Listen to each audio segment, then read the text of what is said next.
عزیز طلبہ، first year کا پہلا سبق اسوہ حسنہ سید سلیمان ندوی کا لکھا ہوا دوسرے صفحہ پر عبارت ہے: غرض ایک ایسی شخصی زندگی جو ہر طائفہ انسانی اور ہر حالت انسانی کے مختلف مظاہر اور ہر قسم کے صحیح جذبات اور کامل اخلاق کا مجموعہ ہو، صرف محمد رسول اللہ صلی اللہ علیہ وآلہ وسلم کی سیرت ہے۔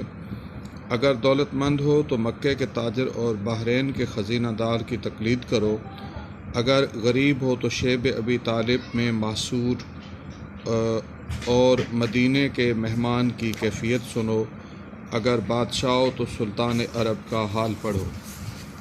اس کا کچھ یوں لکھا جائے گا کہ سبق کا عنوان، مصنف کا نام، سیاق و سباق وہی ہے جو ہم پہلے دیکھ چکے ہیں۔ اس سبق میں مصنف نے حصول محبت الہی کے لیے ادیان عالم اور اسلام کے طریقہ کار کا موازنہ پیش کیا ہے۔ اسلام کو کتاب اور سنت کا مجموعہ قرار دیا ہے۔ مصنف کے مطابق دنیا کی بنیاد اختلاف عمل پر ہے۔ ہمارے جسمانی، دماغی اور اخلاقی امور کے لیے اسوہ حسنہ مینارہ نور ہے۔ مصنف نے آپ کے پاکیزہ وجود کو آفتاب عالمتاب اور ابر بارہ سے منسوب کیا۔ آخر میں قرآنی آیت سے ثابت کیا کہ پیروی رسول سے ہی خدا کی محبت حاصل کی جاتی ہے۔ اس کے بعد لکھا جائے گا، یہ عبارت سبق کے درمیانی حصے سے لی گئی ہے۔ تشریح ہوگی۔ اس عبارت میں مصنف حضرت محمد مصطفیٰ احمد مجتبیٰ کے اسوہ حسنہ کی ہماگیریت کا تذکرہ کرتا ہے۔ حضور کی سیرت طیبہ ہر قسم کے انسانوں، تمام گروہوں کے لیے کامل نمونہ قرار دی گئی ہے۔ آپ اخلاق کامل کا مجموعہ ہیں۔ ہر عہد کے امیر، غریب، حاکم، محکوم، فاتح، شکست خوردہ، مدرس، معلم، متعلم، شاگرد، سب لوگ آپ کے اسوہ کامل سے حیات کی ضیاء حاصل کر سکتے ہیں۔ خدا نے اپنے حبیب کو بے مثال عملی پیکر میں ڈھال کر مبعوث فرمایا تاکہ کوئی نقص اور عیب نہ نکال سکے۔ آپ معصوم ہستی کے مالک ہیں، اس لیے ارشاد رب العزت ہوا، اگر تمہیں خدا کی محبت کا دعویٰ ہے تو آؤ میری پیروی کرو، اللہ بھی تم سے محبت کرے گا۔ یہ آپ نے پیپر میں پیرا نمبر 2 نہیں لکھنا، یہ فقط سمجھانے کے لیے ہے کہ جہاں پہلا جملہ ایڈ کیا جا رہا ہے اور اسے سلیس کیا گیا۔ غرض ایک ایسی انفرادی زندگی جو ہر انسانی گروہ اور ہر حالت انسانی کے مختلف مظاہر نیز ہر قسم کے درست جذبات اور کامل اخلاق کا مجموعہ ہو، صرف محمد رسول اللہ صلی اللہ علیہ وآلہ وسلم کی سیرت طیبہ ہے۔ دین اسلام کا یہ امتیاز ہے کہ حضور کی سیرت طیبہ کو تمام تر انسانی کمالات کا مجموعہ بنایا گیا ہے۔ ہر انسان کی ذاتی زندگی کے لیے رہنمائی درکار ہو یا اجتماعی حیات کے لیے کچھ ضرورت ہو تو ہمارے نبی کا اسوہ کاملہ موجود ہے۔ انسان کی حالتیں مختلف ہوتی ہیں، ان میں جسمانی حالتیں ہیں، چلنا پھرنا، سونا جاگنا، کھانا پینا، اسی طرح جذباتی اور احساساتی کیفیات بھی ہوتی ہیں، یعنی راضی، ناراض، خوش، غم زدہ ہونا۔ تمام تر حالتوں میں رہنمائی حضرت رسول خدا کی سیرت سے ملے گی۔ یہی بات کسی شاعر نے یوں بیان کی ہے۔ پیرا نمبر 3 اور دوسرا جو جملہ ہے عبارت کا وہ سلیس ہوگا، پھر اس میں سے تشریح ہوگی۔ اگر کوئی امیر ہے تو مکے کے تاجر اور بحرین کے خزینہ دار کی پیروی کرے۔ یوں تو حضرت رسول اکرم صلی اللہ علیہ وآلہ وسلم کی سیرت امیر غریب کے لیے مشعل راہ ہے۔ جہاں تک امراء کی زندگی کا تعلق ہے، حضور کی ذات ان کے لیے کامل نمونہ ہے۔ آپ نے مکہ مکرمہ سے تجارتی قافلے تشکیل دیے، اور عرب کے مختلف شہروں میں لے گئے۔ آپ کے کاروباری معاملات انتہائی شفاف تھے، شراکت داری میں کامل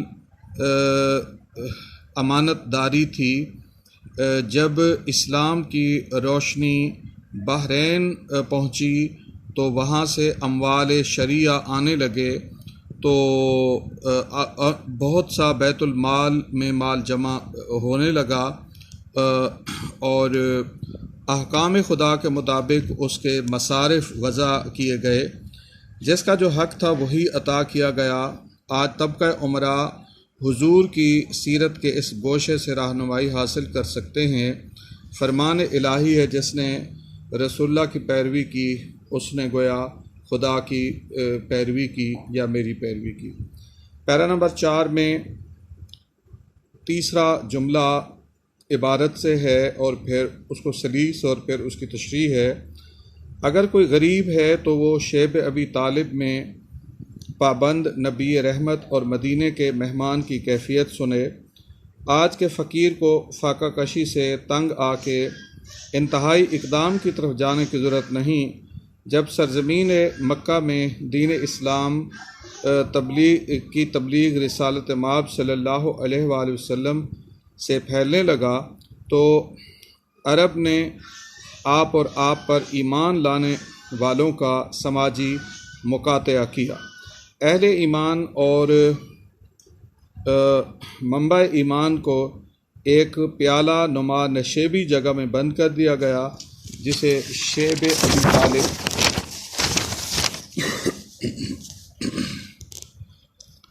کہا جاتا ہے، جہاں سے بھوک اور پیاس کے باعث اہل ایمان کی چیخیں بلند ہوتی رہیں۔ اسی طرح ظالم اہل مکہ نے آپ پر سرزمین مکہ تنگ کر دی تو مدینہ سے وفد آیا اور خدا نے اجازت دی۔ حضور نے مدینہ کی طرف ہجرت کی، داخل مدینہ ہوئے تو نہ گھر نہ مکان نہ اسباب زندگی، لہٰذا آج کے غربا حضور کی حیات طیبہ کے ان درخشاں گوشوں سے ایمان و عمل کی ضیاء پا سکتے ہیں۔ بقول شاعر تو مقصد تخلیق ہے تو حاصل ایمان، جو تجھ سے گریزاں وہ خدا سے ہے گریزاں۔ برٹش حکومت نے برطانیہ سے عیسائی مشنری منگوائے۔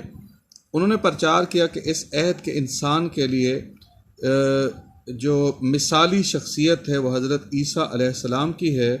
مسلمانوں نے موقف اختیار کیا کہ ہم حضرت عیسیٰ علیہ السلام کو بطور نبی و رسول مکمل احترام دیتے ہیں، مگر حضور نے عیسائیت اور قرآن نے انجیل کو منسوخ کر دیا۔ اس عہد کے انسان کے لیے نمونہ عمل ہستی حضرت محمد مصطفیٰ کی ہے۔